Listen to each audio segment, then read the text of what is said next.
Science అనేది ఏం లేదమ్మా, మూలికల్లో ఉన్న గొప్పతనం ఇది. అశ్వగంధ బ్రహ్మి అంటారు. బ్రహ్మి మెదడు మీద బాగా పనిచేస్తుంది, మెదడు నరాల మీద పనిచేస్తుంది. అలాగే అశ్వగంధ అనేది అది కూడా నరాల బలహీనతకి బాగా పనిచేస్తుంది. ఓకే. సో ఈ బ్రహ్మితో ఆయిల్స్ వస్తున్నాయి, కొన్ని బ్రహ్మి ఆయిల్ అప్లై చేసుకోమంటారు. అశ్వగంధ చూర్ణాలు వస్తాయి, అశ్వగంధ క్యాప్సూల్స్ వస్తాయి, అశ్వగంధ లేహాలు వస్తాయి. ఇవి చాలా మందికి నిద్ర పట్టదు నైట్ టైం స్ట్రెస్ వల్ల. సో ఇవి అప్లై చేయడం వల్ల వాళ్ళకి నిద్ర పడుతుంది. అసలు స్ట్రెస్ ఇవి వాడడం అవసరం ఉంది. స్ట్రెస్ ఎందుకు తీసుకురావాలి, తెచ్చుకోవాలి? రాత్రి 9 గంటలకు పడుకుని 4 గంటలకు నిద్రపోతే స్ట్రెస్ అనేది ఉండదు కదా.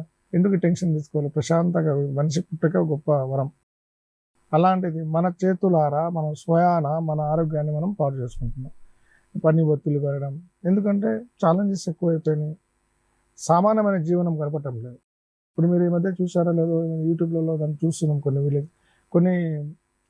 కొన్ని అడవులలో కొన్ని గ్రామాలను ఏర్పరచుకుని, కొన్ని వాళ్ళు సాఫ్ట్వేర్ ఇంజనీర్లు, డాక్టర్లు, చాలా మంది ఇంజనీర్స్, వాళ్ళంతా వాళ్ళ వృత్తిని వదిలేసుకొని వచ్చి పల్లెటూళ్ళలో అక్కడ షాపులు లేవు, ఆయిల్స్ లేవు, సోపులు షాంపూలు లేవు. అలా నేచురల్గా మన ప్రకృతి పంచభూతాలతో కనెక్ట్ అయ్యి, నేచర్తో కనెక్ట్ అయ్యి వాళ్ళు అక్కడ జీవన విధానం స్టార్ట్ చేస్తున్నారు.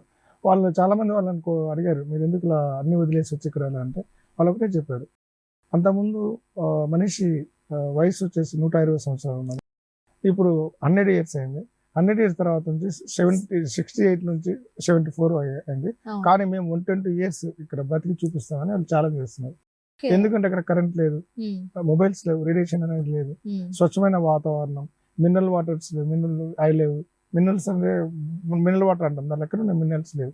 అక్కడ స్వచ్ఛమైన నీరు కొండ చర్యలలో నుంచి నీరు కారి అదిపై ఫ్లోయింగ్ అవుతూ ఒక బావి ప్రాంతం ఉంది. తర్వాత కొన్ని బావుల నుంచి ఊట వచ్చి నీళ్ళు తీసుకుంటుంది. అక్కడ ప్రతిదీ నేచురల్తో కనెక్ట్ అయింది.